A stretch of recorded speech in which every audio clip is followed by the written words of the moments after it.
কুসুম অনুশ্রীর গৃহপ্রবেশে বিঘ্ন ঘটানোর জন্য এবার ছদ্মবেশ ধারণ করে বাড়িতে ঢুকে পড়লো দেবলীনা। হ্যাঁ বন্ধুরা, ভিডিওটা লাইক দিয়ে দেখতে থাকুন। যে মুহূর্তে কিনা ইন্দ্রাণী গাঙ্গুলি নিজের ঘরের লক্ষ্মীকে নিয়ে বাড়ির চৌকটে গিয়ে দাঁড়ায় এবং সেইখানেই যখন কিনা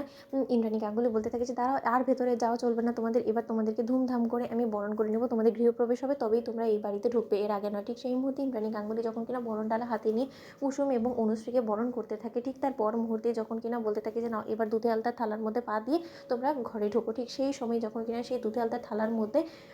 কুসুম এবং অনুশ্রী পা দেয় এবং তার পাওয়ার মুহূর্তে যখন কিনা কুসুম এবং অনুশ্রী দুজনেই চিৎকার করে ওঠে, ঠিক সেই মুহূর্তে আয়ুষ এবং ঈশান মিলে বলতে থাকে কী ব্যাপার অনুশ্রী, কুসুম কী হয়েছে তোমাদের যে তোমরা চিৎকার করে উঠলে, কী আছে এই কাছে এই দুধে আলতার থালার মধ্যে। ঠিক সেই মুহূর্তে যখন কিনা কুসুম বলতে থাকে যে এই থালার মধ্যে কিছু একটা তো ধারালো জিনিস আছে, যার কারণে কিনা আমাদের পায়ের মধ্যে সেই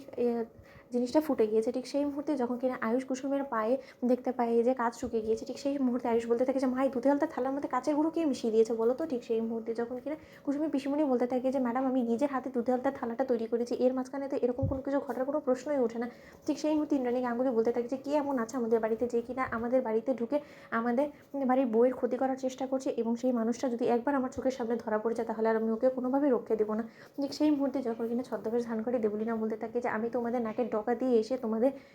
সমস্ত লোকেদের জীবনটাকে নরকে পরিণত করে দেবো, অথচ তোমরা আমাকে ধরতে পারবে না, কারণ আমি ধরা ছোঁয়ার বাইরে থাকবো। ইন্দ্রাণী গাঙ্গুলি, এবার দেখো তোমাদেরকে কী করে আমি নাকে দড়ি দিয়ে তোমাদেরকে আমি ঘোরাই। তোমাদের যদি বিন্দুমাত্র লজ্জাবোধ থেকে থাকে না, তাহলে তোমরা কোনোদিনও দেবলীনা চ্যাটার্জির সঙ্গে পাঙ্গা নেওয়ার চেষ্টা করবে না। ঠিক সেই মুহূর্তে যখন কিনা ঈশান অনুশ্রীকে এবং আয়ুষ কুসুমকে অবশেষে কোলে তুলে নিয়ে যখন কিনা গৃহপ্রবেশ করে, ঠিক তারপর মধ্যে দেবলীনা বলতে থাকে যে আমার প্ল্যানটাকে ভেস্তে দিয়ে তোমরা নিজেদের বউদেরকে কোলে করে নিয়ে তো ঘরে প্রবেশ করলে, তারপরে দেখো তোমাদের ফুলসজ্জা থেকে শুরু করে সমস্ত অনুষ্ঠানে কী করে আমি দাও দাও করে আগুন লাগিয়ে দিই, সমস্ত কিছুর মধ্যে বিঘ্ন ঘটিয়ে তোমাদেরকে সকলের সামনে অপয়া প্রমাণিত করি আমি। ঠিক সেই মুহূর্তে যখন কিনা অন্যান্য সমস্ত রীতিনীতি যখন কিনা সম্পন্ন করার জন্য অনুশ্রী এবং কুসুমকে নিয়ে যাওয়া হয়, ঠিক তারপর মুহূর্তে সেখানে ল্যাটা মাছ ধরতে গিয়ে যখন কিনা আজব এক